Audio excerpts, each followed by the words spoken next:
one person injured in a dog attack less than an hour ago. It happened on Fulton Avenue near I-10 in Blanco. Our John Paul Barajas is there. And John Paul, we understand a man was attacked by his own dog. That's right. Police told us when they arrived, they saw the homeowner on the ground in the front yard with the dog latched onto him. They tried to get the dog to release its grip, but they did not have success. So officers eventually had to shoot the dog in the back. They were then able to grab the owner and put him into a safe distance. The dog was in serious pain and injured, so they asked the owner of the dog if he had permission or gave them permission to put the dog out of its misery. Officers then went back and shot the dog again.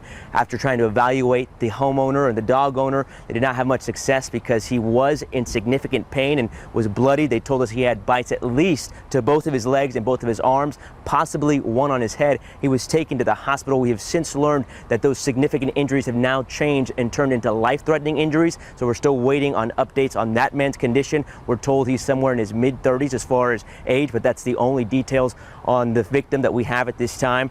As for calls to this location, the sergeant on scene told us that they have not looked into that just yet, but this is a case that will continue to follow and bring you the latest in. Again, one man taken to the hospital with life-threatening injuries because his own dog decided to attack him. What led up to that is still a big question. John Paul Barajas, KSAT 12 News. Also right now, we're looking at a traffic incident on the west side. Crews have been busy clearing up a rollover accident in the interior lanes of Highway 151 near 90 West. That's near Southwest 36th Street. The video that you're looking at here is from our TransGuide camera just a while ago. The traffic buildup appears to be in the westbound lanes, but right now we don't know if anybody was hurt in this accident. In other news tonight, thousands of people in Bexar County are homeless and thousands of others are also at risk. The concern over homelessness and its effects are why Bexar County partnering with Haven for Hope to expand outreach into suburban communities. The night team's Avery Everett shows us how this starts in Leon Valley. We're going to come back around to this HEB down here on Bandera, in those tunnels. On Chris Naughton's daily drive, he keeps an eye on traffic and the people passing by. There's a good amount of people in there. As the street outreach manager with Haven for Hope, his workday is spent connecting to the homeless community. It's Chris with Haven. We got some snacks. In a county as big as Bexar, every day he heads out in a different direction, and it can be hard to reach each street regularly. But now, a new program is putting 2 full-time outreach coordinators in suburban county communities. This is Leon Valley, but it's almost right on the border. Last year, Leon Valley City Council approved an ordinance that essentially banned homelessness. In the weeks after that decision, the city teamed up with Bexar County and Haven to launch this year-long outreach pilot program. And 2 months ago, it finally kicked off. This program is operational. How does it feel? It's been amazing. Haven's data shows in the last 60 days, the street outreach program's current success rate is 61%. That's unheard of. Common average across the nation usually is about 15 to 20%. Since its start, the program has had 28 people transition to shelters, a statistic of success to both Haven and the homeless community. It's really a blessing. Michael Mitchell says it's been hard living without a home in Leon Valley. I know they try to push it out. But he finds hope in this program, just like David. There are a lot of good people out here still, you know. How long have you been on this street for? Well, I've been here about 11 years. On October 1st, this program expanded to now cover both Leon Valley and Live Oak. Next on the list are Helotes and Somerset. What makes you want to stay on the outreach program? I like seeing people come in and grow. People are the reason behind this program, and now Haven's outreach team says it just has to reach them. Avery Everett, KSAT 12 News. For the second time in 4 days, a body discovered at a downtown public housing complex for seniors and disabled tenants. Both cases being investigated as murders. It's all happening at the Victoria Plaza Apartments on Barrera Street, just a few blocks away from the Tower of the Americas. The man found today identified by family as 52-year-old Donnell Sterling, a father of 4. Today we spoke with Sterling's sister shortly after her brother's body was found. I mean, how would anybody feel if you found your family member, or informed that your family member had passed away, your brother or sister? How would you feel? So, of course, it's devastating. When someone takes somebody's life, if that's the case, God makes those decisions. And to me, we don't make decisions to kill people or harm other people or take lives from them. So I can't see how someone can even live with themselves knowing that they possibly did that. You can hear the emotion in her voice. We also spoke with Sterling's mother, who you see here, who said she'd been trying to reach her son for days. Tonight, it's not clear how long he may have been dead. Residents did say they noticed a bad smell earlier this week. On Tuesday morning, another man, 59-year-old Nick Martinez, found dead a few apartments down from the victim today. The medical examiner's office says he died from sharp force injury. The Public Housing Authority Opportunity Home, formerly known as SAHA, said it is reviewing its security measures at the complex. It's a rare decision. A Texas Criminal Court of Appeals cleared former Bexar County Constable Michelle Barrientos Vela of 2 counts of tampering with records. KSAT Investigates has covered that criminal case since the very beginning of her troubled time in office. Bexar County prosecutors had accused the former Precinct 2 constable of presenting Rodriguez Park cash logs that she knew were false. 2 years ago, a jury convicted her of record tampering. Yesterday, a jury threw out that sentence. A law professor at St. Mary's says that this latest ruling is really about how prosecutors handled that original case. It tells me that the wrong charges, at least, were placed on Ms. Barrientos Vela, that the way she was charged, the state simply didn't have the evidence to prove it. Prosecutors can still appeal this ruling, though. We've reached out to the Bexar County District Attorney's Office 3 times today. We asked them if they intend to file an appeal and also how they feel about the ruling, but we haven't heard back. A former Northside ISD teacher heading to federal prison for the next 16 years for distributing images of child sexual abuse. According to court documents, 63-year-old Thomas McKinley Coog Jr. uploaded a 1-minute video on a social media website of 2 minors engaged in sexual acts back in 2020. Before that, he's accused of sending 3 videos of child sexual abuse material to 6 different recipients in 2019. An investigation found Coog was a teacher for 20 years at NISD, as well as a guidance counselor for 12 years. Instead of enjoying the weekend, a 14-year-old student is facing charges tonight. That person is accused of making terroristic threats against East Central High School. And this is stemming from an Instagram post on Tuesday. It showed guns in a photo with the caption, quote, East Central and South Campus, here I come, end quote. Bexar County Sheriff's deputies traced that post, later arrested the teen. The sheriff's office is reminding anybody that any threat made toward a school or students is taken seriously. We also want to remind you that if you see something and something looks suspicious, please say something because it could save lives. And looking ahead, we're close to finding out what the new elementary school in Uvalde will be called. A renaming committee has been working on a name for the campus for almost a year now. The Uvalde CISD board will hear the proposed name on Tuesday.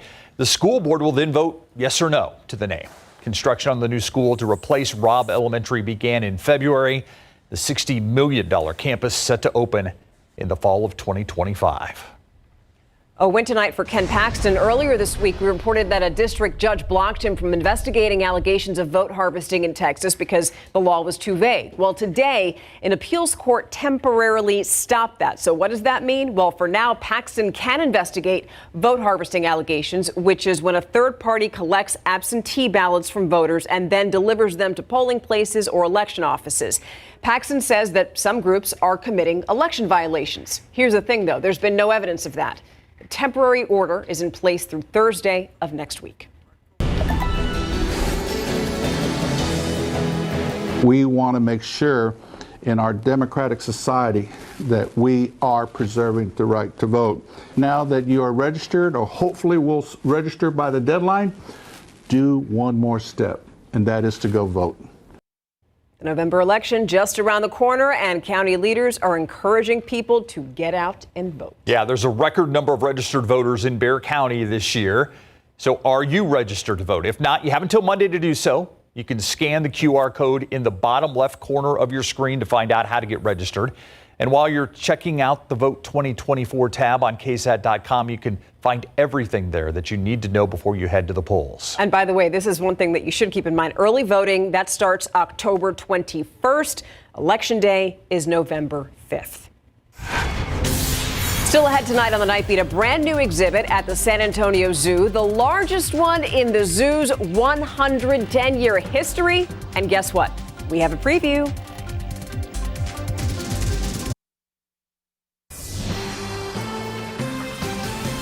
Time to go to the Savannah. The San Antonio Zoo's newly expanded habitat for giraffes, rhinos, and other animals is now open. KSAT there this morning when the zoo opened its Naylor Savannah. Not only will you be able to see giraffes, rhinos, and zebras, you can now book a lodge overnight and wake up with them as well. You can read more about it right now on KSAT.com. Okay, that looks like a good time. That's how you want to spend a nice weekend. All right, so speaking of, a lot of people are going to be going outside this weekend. We've got to ask about rain, and not too exciting. No, not exciting for us, unfortunately. If you're headed farther south, especially down into the valley, you'll be dodging some rain showers. That's where most of it's going to be. Let's get to authority radar. We did have some action closer to the Gulf coastline earlier this evening and even this afternoon. Right now, Laredo toward Corpus Christi and even southward down to Brownsville. That's where the action has been and will continue to be. Here's our latest futurecast. I think it's a good example of generally what we can expect on the radar screen going forward tomorrow, even through the night tonight, down in the valley as close as Victoria, Beeville, Goliad areas. This moisture is starting to come on shore, but not make it very far inland and not to our neck of the woods. Now, that said, in these situations, we can still pick up a brief shower or two, and that can't be ruled out for tomorrow. Even the model picks up on that slight chance. It's just don't really count on any rainfall around town tomorrow. If you get a quick splash and dash shower, consider yourself very lucky and fortunate, but you won't really get much out of it. Now, here's the pattern. We actually have this weak upper level disturbance over northern Mexico, and that's trying to pull some of this moisture in and even spread it northward into Texas. However, a pesky upper level high is counteracting that and fighting against it. So the cutoff is basically Eagle Pass to Cotulla, Beeville, and Victoria, generally speaking. And so it just can't get that moisture northward very easily. All right, here's a look at the satellite imagery out over the Gulf. And there's been more development there and a higher likelihood of development into our next tropical depression.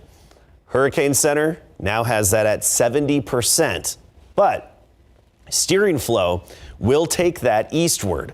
Will carry whatever kind of development or organization it has eastward toward Florida. Doesn't mean it's going to bring Florida another big hurricane, but even just the rain. I mean, they could see 6 to 10 inches of rain in parts of Florida from that system. Honestly, that would be the ideal type of system to hit us. And it would be drought denting. Instead, it's headed eastward in the wrong direction. Only a 20% chance tomorrow. That's all we have. 70 degrees in the morning, 86 at noon, 92 for the afternoon. High northeasterly wind at 10 miles per hour. 89 Kerrville tomorrow, Fredericksburg 88, Beeville 89, Uvalde 93, and Del Rio 94. 94 on Sunday. And by the way, that's some record challenging warmth. Record challenging warmth returns. Will be about a degree shy on Sunday, so obviously it's within reach. And then a few other days to watch, Tuesday and Wednesday, when we could tie those record highs. So we're back in that territory, but mornings will be getting a little bit cooler, low to mid 60s later next week. So that's something to look forward to. We'll have some drier air helping the temperature fall off a little bit more. Let's get to big game coverage. Yeah, what do you say? You know what? When two teams in 12's top 12 take the field against each other, we take notice. We do take notice. And I'll tell you what, East Central and Steele during the fourth quarter, they've combined for more than 100 points to this point of the contest. Photographer Mark Mendez, he's going to have a sore right shoulder by the time this one's done. And it was Operation Dog Tags Night out at Rutledge to honor those veterans who've served our country. Coming up.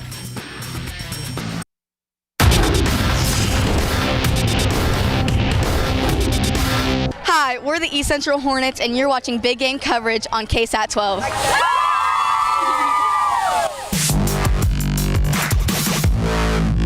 Thank you, ladies. The East Central Hornets at the Steele Knights is our game of the week. Both teams entered the night 4-1, 1-0 in District 29 6A action. And check out the sunset behind Lenhoff Stadium as the 10th ranked Hornets were warming up before facing off with the top ranked Steele Knights at their house. All right, let's get to those highlights. First quarter, the Steele Knights get on the board first. Quarterback Chad Warner throws to the very dangerous Jalen Cooper. He makes two defenders miss, and he's coming right at you. 20-yard touchdown, and it's 7-0 Steele. Hornets ball down 14-zip. Quarterback Isaiah Mackey back to pass, but he drops the ball. He's able to pick it up, and then on the run, he throws to a wide-open Joseph Kelly in the end zone, 19-yard touchdown, and the Hornets are on the board. That's how you handle a broken play.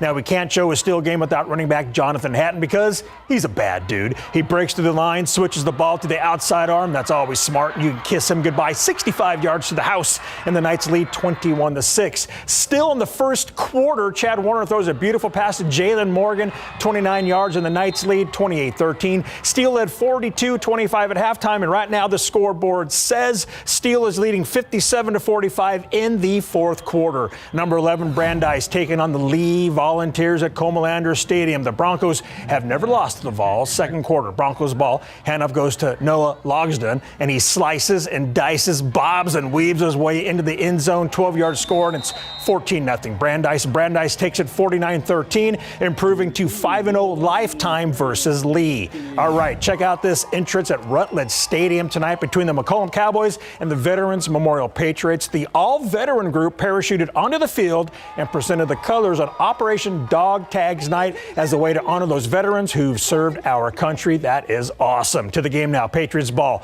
Handoff goes to number 8 wide receiver Ben Toney on the end around. He cuts up the field, stiff arms a defender, and look at number 8 just take off down the field to break off a 96-yard touchdown run to put Veterans Memorial on top 10-0, and the Patriots take it by a final of 44-14.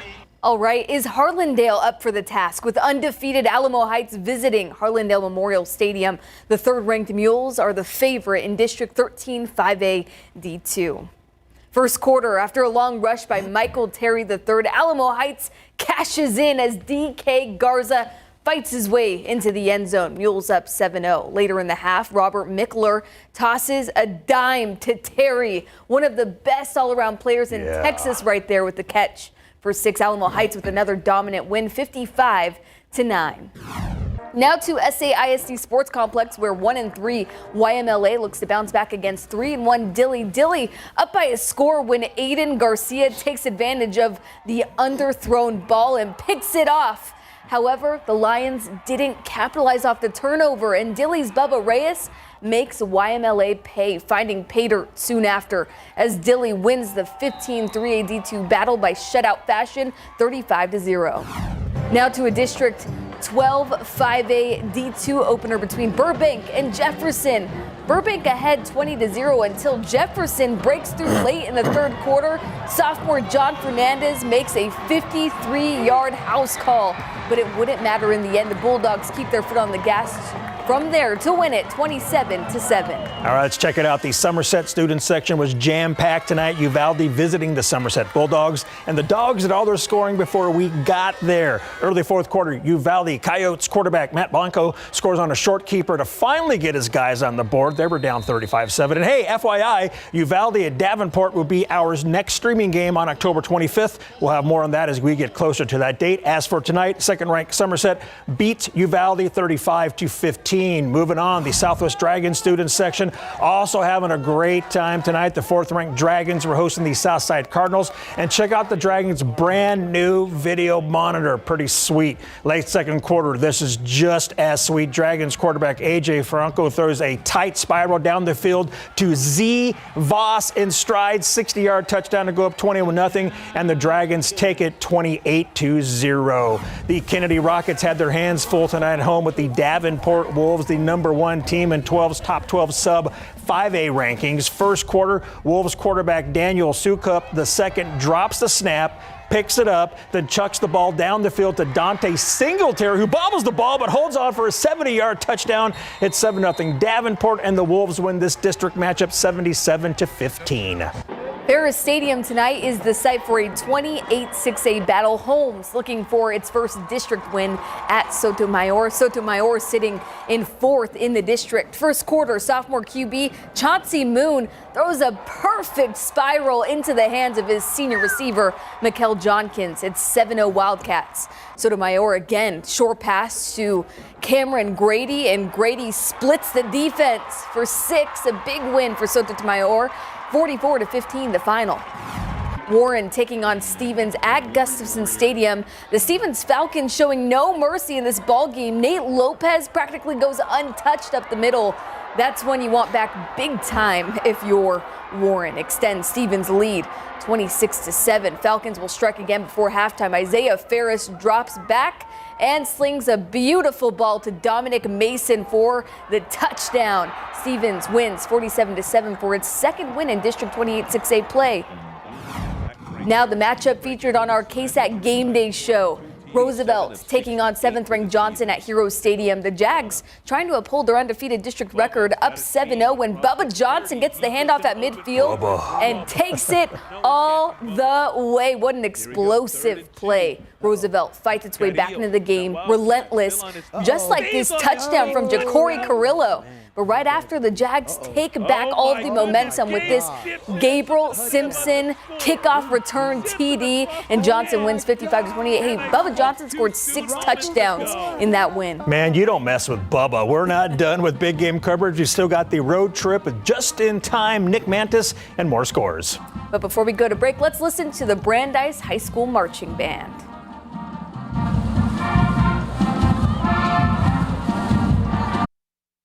Welcome back. Time now for the big game coverage road trip. Road Tog Eddie Latigo and Nick Mantis, a.k.a. just in the nick of time, making stops in Cotulla, Divine, and Natalia. Hey guys, we're starting the road trip right here in Cotulla. Cotulla's hosting Stockdale, and we got here just in the nick of time to help the Cowboys stay cool in this South Texas heat. Let's go. Are you just looking for the plug? Yeah. Hands are frozen. Just kidding, it's not that bad. Gosh. Go ahead, Thomas. Boom. After the cooling fans were good to go, it was time to get the Cowboys on the field. 3rd and 12 from their own 10-yard line. Cotulla's Alejandro Medina wants to take it himself and breaks free for a 20-yard gain and the first down.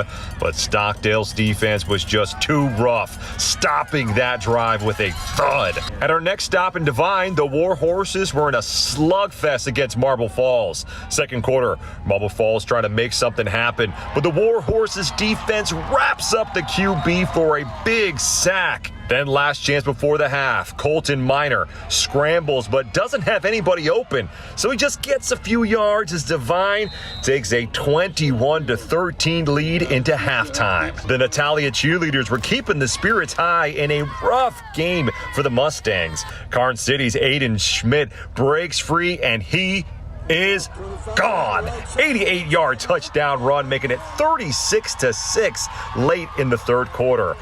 That's it for the road trip. Back to you guys in the studio.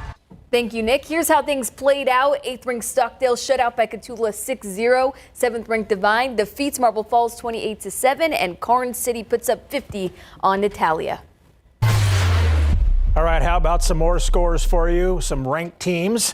We have Randolph beating Ingram Moore 28-14. Poth wins in a shutout 39-0 over Nixon Smiley. We've also got Burning Geneva losing to Holy Cross 61-7. Holy Cross is the real deal. Houston St. Thomas knocks off Central Catholic 48-23. And in 2 more scores, we've got Fredericksburg beating Canyon Lake 30-20 and Victoria West over Kerrville Tybee tonight by a final 45-16. And look at this game in the 4th. Steele leads East Central 57-53. Scoreboard operator has carpal tunnel. Yes. After that whole thing. Yep. Yeah. Thanks, Larry. Thank you. And Mary. Thank you. We'll be right back.